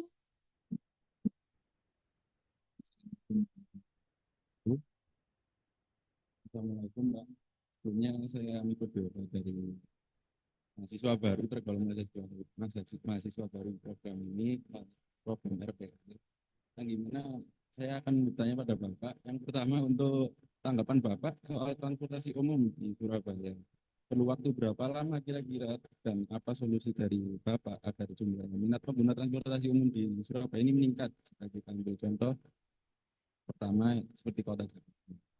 Untuk yang kedua, apa pedoman yang Bapak pegang agar bisa sampai di titik ini dan bisa survive dari banyak pesaing di dunia kerja Bapak di Bisub dan banyak cobaan juga pada saat Bapak bekerja di kontraktor, dan yang terpenting rasa mengalahkan rasa takut, rasa ragu, dan pada saat menentukan kuliah sambil bekerja pada saat itu yang ingin Bapak sampaikan untuk kita ini untuk kedepannya agar bisa meraih kesuksesan seperti Bapak, contohnya seperti apa? Terima kasih. Oke, terima kasih pertanyaan. Mohon maaf tadi Mas siapa? Mas Miko tadi Bapak. MIKO. Ya betul Mas. Oke, jadi pertanyaannya yang pertama, agar peminat transportasi umum di Jawa Timur, khususnya di Surabaya ini bisa increase jadi seperti Jakarta. Dan yang kedua pertanyaannya tentang pedoman apa sih yang Bapak Nyono ini pegang? Kok bisa kuliah sambil kerja, terus meniti karir di pemerintahan, bahkan di swasta juga secara berbarengan. Mungkin bisa dijawab Bapak. Ya, terima kasih. Kira-kira 1 bulan yang lalu, itu 2 bulan yang lalu ya, itu Pak PJ Gubernur, Pak Adi Karyono sudah menandatangani namanya dokumen SUMP, Sustainable Urban Mobility Plan. Ini hasil produk dari konsultan GIS yang dibiayai oleh Jerman. Jadi kita sudah memetakan master plan public transport pelayanan angkutan umum itu sampai dengan 50 tahun ke depan. Itu sudah ada semua. Water transport ada semua, ART, ARB, kemudian MRT, LRT sudah ada semua. Itu sudah kita lakukan. Dan ini connect dengan Bappenas. Cetak biru, blueprint-nya itu connect dengan Kementerian Perhubungan dan Bappenas. Sudah ada semua. Nah, ini memungkinkan untuk negara-negara donor yang mungkin loan dengan bunga yang rendah bisa membiayai itu. Ya, contohnya nanti tahun 2025 itu lelang fisik SRRN, Surabaya Regional Railway Line. Kita punya seperti Jakarta disampaikan itu seperti KRL. KRL itu kita insya Allah tahun 2025 itu pembangunan fisik, lelang pembangunan fisik. Kita menuju seperti Jakarta. Dan saya tidak puas dengan Jakarta. Saya ingin menuju seperti kota internasional lainnya. Ya, itu berbasic dengan dokumen SUMP yang sudah di-launching oleh Pak PJ Gubernur 2 bulan yang lalu. Jadi master plan-nya itu harus kita bangun dulu. Kita dokumennya harus kita jadikan dulu. Ya, SRL sudah. Kemudian SRL itu ada 3 koridor. Nanti Surabaya Sidoarjo, Surabaya Lamongan, kemudian ada Surabaya Sidoarjo Mojokerto. Ini KRL, kereta listrik ramah lingkungan. Ya, nanti kalau di Jakarta itu namanya Jabodetabek. Ya, kita melihat Jakarta, sekarang kita melihat, ya, enak mata kita melihat Jakarta. Ada MRT Jakarta, ada Transjakarta, enak sekali kita melihat. Kita ingin seperti Jakarta. Bagaimana kita tidak melihat perjuangan gubernur-gubernur Jakarta untuk menciptakan public transport pada saat itu. Itu dimulai pada saat zamannya Gubernur Ali Sadikin Sutioso. Begitu berat mereka, berapa puluh tahun yang lalu mereka mencanangkan itu. Kita lihat sekarang Surabaya Raya, Jawa Timur, gerbang Kertasusila. Apa yang bisa dilakukan? Pada saat itu saya sampaikan, 19 Agustus 2022, tidak ada public transport pun. Pada saat itu saya menjabat Kepala Dinas Perhubungan. Saya harus mulai sekarang. Saya minta anggaran APBN yang berbasis bus itu tidak disetujui oleh Pak Dirjen Perhubungan Darat pada saat itu Pak Budi Setiadi. Saya lapor Bu Gubernur, Ibu, untuk mengatasi sekarang ini 13-15 orang meninggal di jalan akibat sepeda motor per hari di Jawa Timur. Ini data dari Ditlantas Polda. Akibat kecelakaan sepeda motor 78%. Apakah kita hanya omong-omong aja? No, saya bukan orang sih Pak seperti itu. Saya kaji akademik, ada kajian akademik, eksekusi. Saya seperti itu orangnya. Saya hanya tidak pernah saya ngomong-ngomong bisa jadi no, saya bukan tipe orang seperti itu. Saya bekerja dan saya harus bisa dirasakan untuk masyarakat. 19 Agustus 2022 kita launching Transjatim. Pada saat itu ya melayani Sidoarjo, Surabaya, Gresik yang sekarang load faktornya sudah 130%. Hampir 140%. Melebih sampai berdiri-berdiri Pak Khairi. Kemudian kita untuk mengurangi subsidi, karena itu subsidi, kita luncurkan swastanya, Luxury Transjatim. Juga load faktornya 90%, 100%. Artinya masyarakat ini rindu terhadap pelayanan transportasi publik. Tapi kenapa pemerintah tidak menyediakannya? Itu pertanyaan besar. Padahal Undang-Undang Lalu Lintas, Undang-Undang 22 tahun 2009, bahwa mobilitas masyarakat itu ditanggung oleh negara. Ya. Kenapa kita lalai di situ? Kenapa tidak lalai? Sekarang kita biarkan masyarakat kita menggunakan pilihan modanya sendiri-sendiri. Tidak dikoordinir dengan public transport yang bagus, yang baik. Padahal itu tugas pemerintah. Mereka memilih moda transportasi yang murah, yang jangkau dengan kantongnya. Apa itu? Sepeda motor. Kita biarkan mereka memilih itu yang murah, yang tidak berkeselamatan. Sehingga apa? Masyarakat kita 13 sampai 15 orang meninggal di jalan raya. Kita prihatin, kita kalikan itu selama setahun hampir 5.000 orang meninggal merenggang nyawa di jalan raya. Hal yang seperti itu kita biarkan terus-menerus. Transjatim Koridor 1 bisa shifting berdasarkan penelitian 9% mengurangi kecelakaan akibat di jalan raya, akibat sepeda motor. Dan bisa men-shifting dari public transport ke angkutan umum 65%. Orang sudah beralih ke Transjatim di Koridor 1. Kita belum masif pelayanannya karena kita masih 4 koridor dan 30 September nanti Pak koridor yang kelima Surabaya Bangkalan 5.000 itu akan diluncurkan oleh Pak PJ Gubernur. Dan kami ingin ada 10 koridor pembiayaan itu. Dan nanti masing-masing koridor ini yang sudah bersubsidi, yang bersustainable, pelayanannya dihubungkan dengan feeder-feeder swasta. Yang nanti saya yakin pasti akan hidup. Feeder yang pertama, saya juga sudah pernah pilot project, itu dari hidup enggak? Elep kan, lewat Cangar, sekarang penuh-penuh. Orang Kediri, orang daerah barat sana, ke Surabaya, sekarang tidak lewat Arjosari. Lewat Kediri, Batu, naik Elep, Mojokerto, naik koridor 2, 5.000. Lebih cepat, lebih murah. Dia bisa menikmati pemandangan wisata di sana.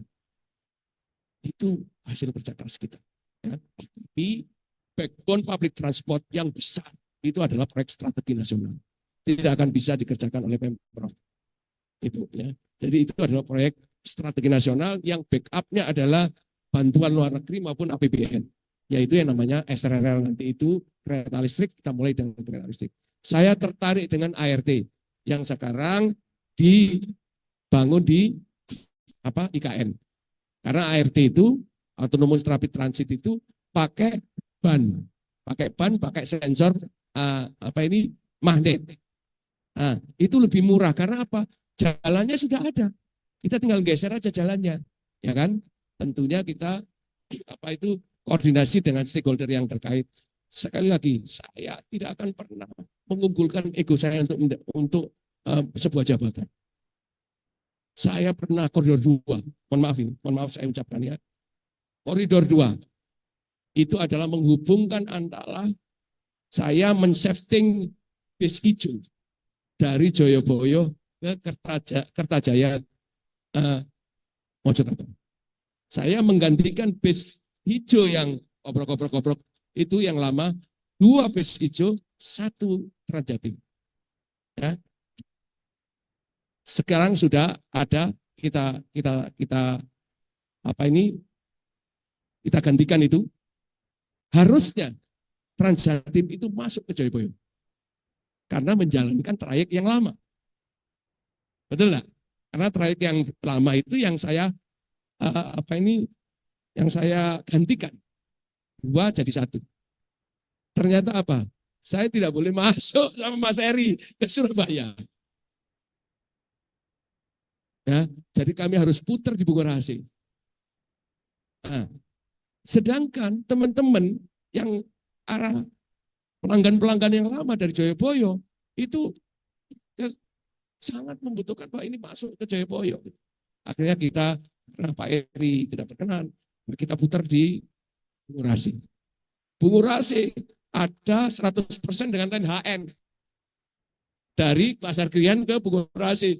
Kita dihalang-halangi, tidak boleh. Karena apa? Karena masuk koridor dia layanan mereka 100%. Sehingga kayak lembung. Koridor 2 kayak lembung, muter di Bundaran Waru, balik lagi di Medaeng itu, balik lagi ke Mojokerto. Kemudian netizen menghujat rame-rame. Koridor 2 tidak, perencanaan kurang bagus, ini menyengsarakan ini. Tarifnya 5.000, Gojeknya ke Medaeng 15.000.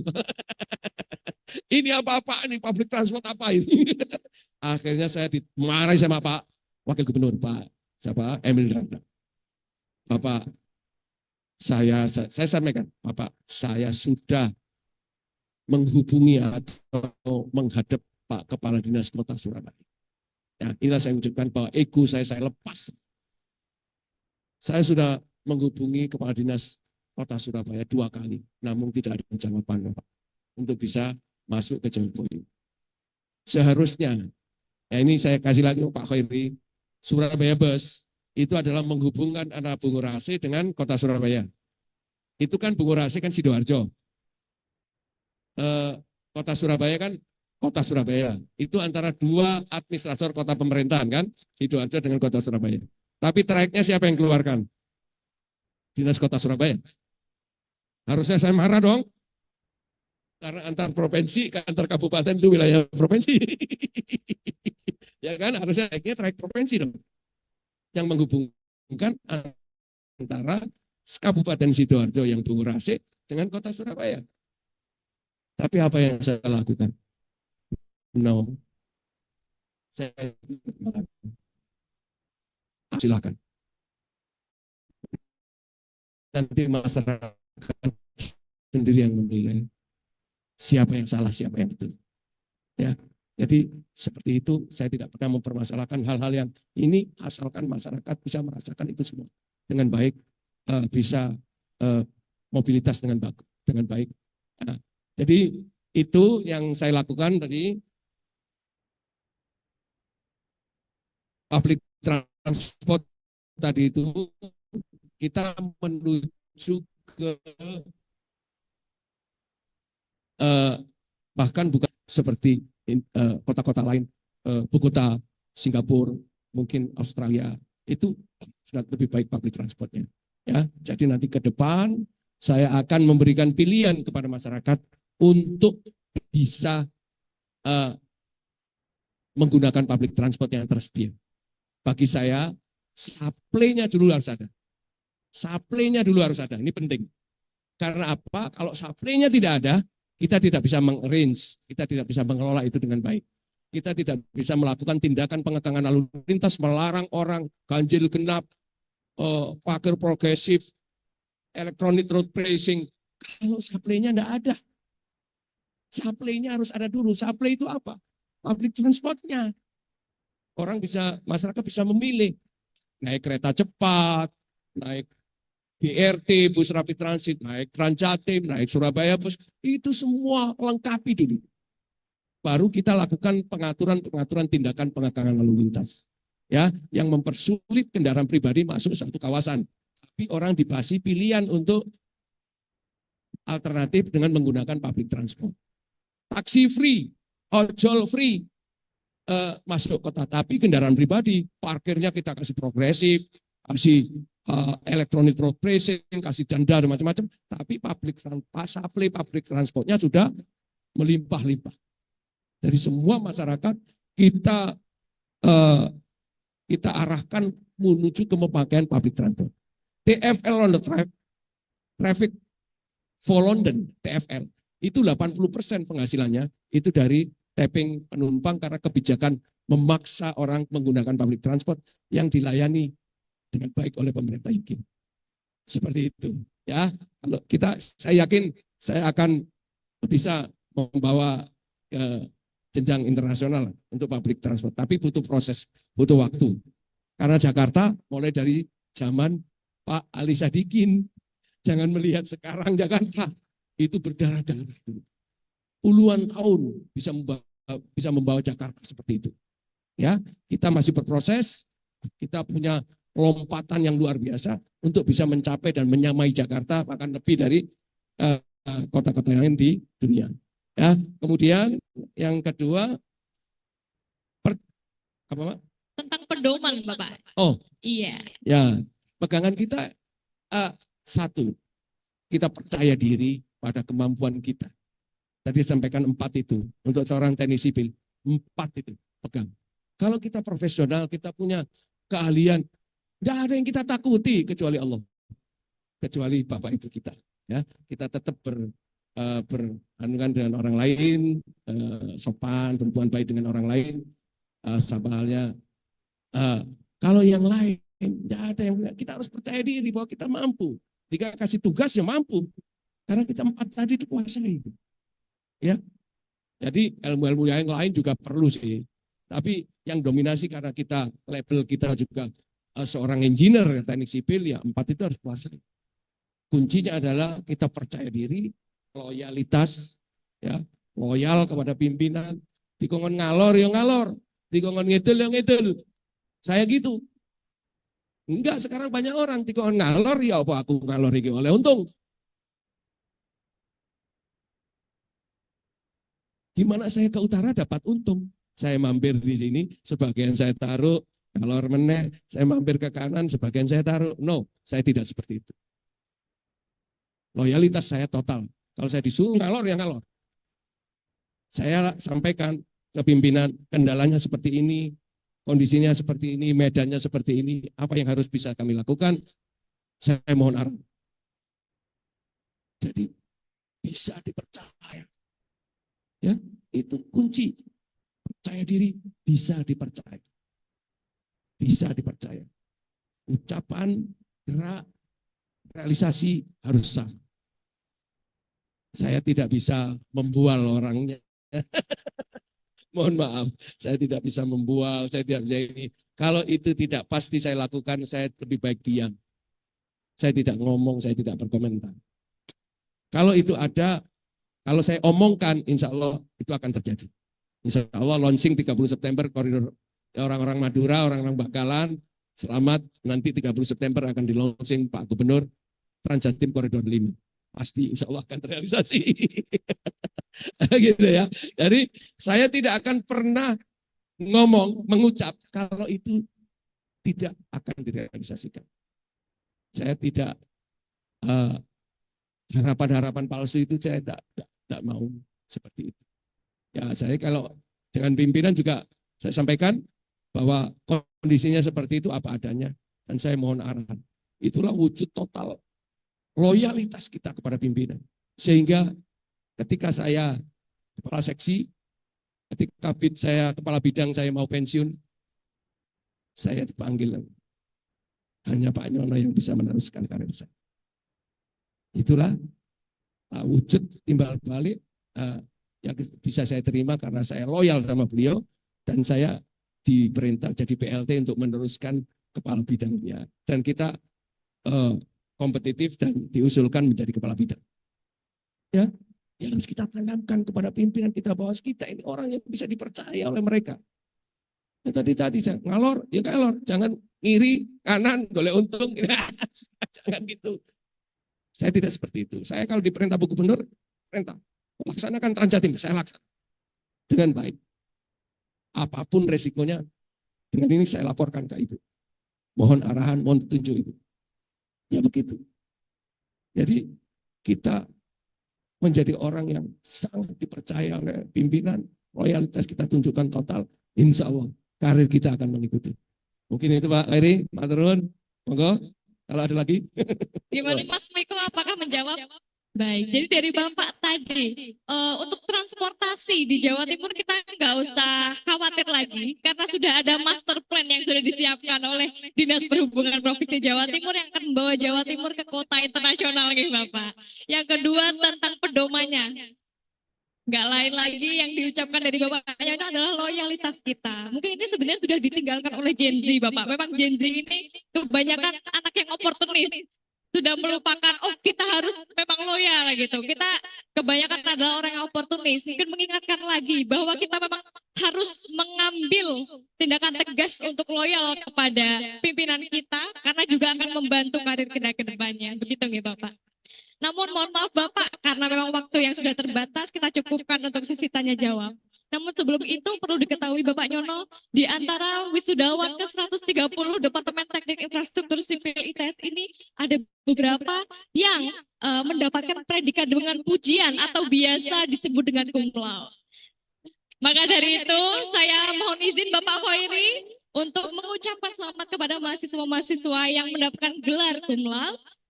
Jadi mohon izin untuk dibacakan, silakan ditunjukkan.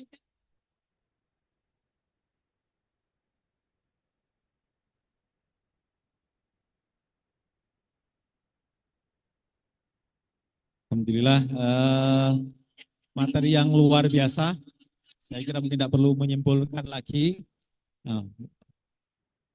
Yang paling penting untuk adik-adik semua adalah kalau daftar PNS berarti tahap pertama ada tes TPA. Sungguh-sungguh itu dulu Pak ya.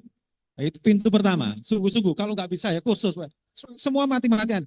Karena itu pintu pertama. Kalau daftar yang lain ya silakan dengan sungguh-sungguh juga. Oke, berikutnya ini adalah saya ucapkan selamat kepada para wisudawan widawati yang telah mendapatkan predikat cum laude. Izin saya bacakan satu-satu. Yang pertama adalah Saudara Wisnu Ari Pradana. Kemudian Saudara Dimas Misbahul Kolbi. Muhammad Ibnu Ramadan. Novianti Dwi Rahayu.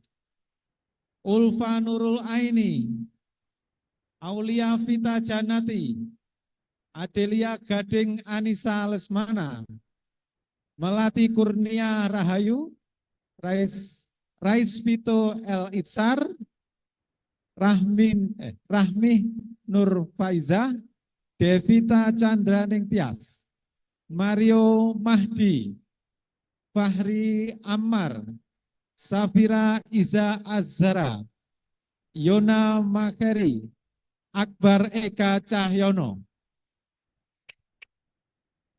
Untuk selanjutnya predikat cum laude dari program studi teknologi rekayasa konstruksi bangunan air.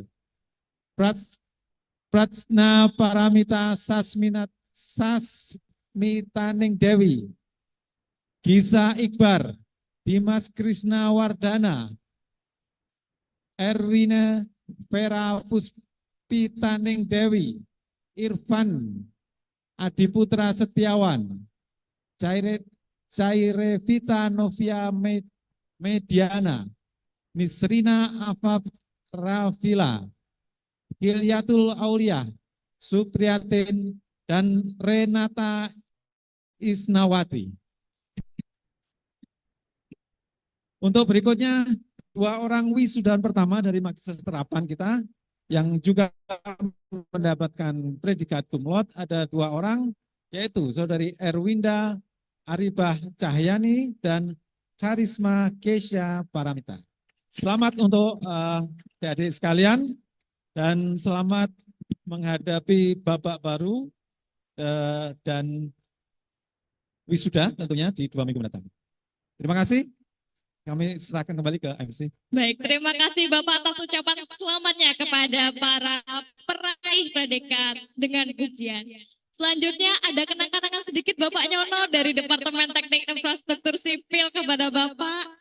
Mohon berkenan untuk menerima sedikit kenang-kenangan dari kami. Baik. Penyerahan kenang-kenangan dari Departemen Teknik Infrastruktur Sipil dari Ibu Amalia kepada Bapak Nyono selaku Kepala Dinas Perhubungan Provinsi Jawa Timur. Kami ucapkan terima kasih sebesar-besarnya kepada Bapak Nyono yang telah meluangkan waktunya untuk hadir dan membersamai wisudawan ke-130 Departemen Teknik Infrastruktur Sipil ITS, memberikan motivasi dan juga wejangan agar bisa mentitik karirnya sampai menjadi orang yang berhasil. Baik, Bapak, Ibu, dan wisudawan yang berbahagia, itulah tadi rangkaian acara pembekalan dan pelepasan wisudawan ke-130 Departemen Teknik Infrastruktur Sipil Institut Teknologi 10 November pada siang hari ini. Semoga acara pada hari ini memberikan manfaat yang baik untuk kita semua. Saya Wilda Elza selaku pembawa acara mohon pamit undur diri dan tidak lupa saya mengucapkan selamat kepada wisudawan wisudawati ke-130 Departemen Teknik Infrastruktur Sipil ITS karena telah menyelesaikan studinya di kampus Manyar tercinta ini. Terima kasih atas perhatian yang telah diberikan. Akhir kata, wassalamualaikum warahmatullahi wabarakatuh. Salam sejahtera bagi kita semua.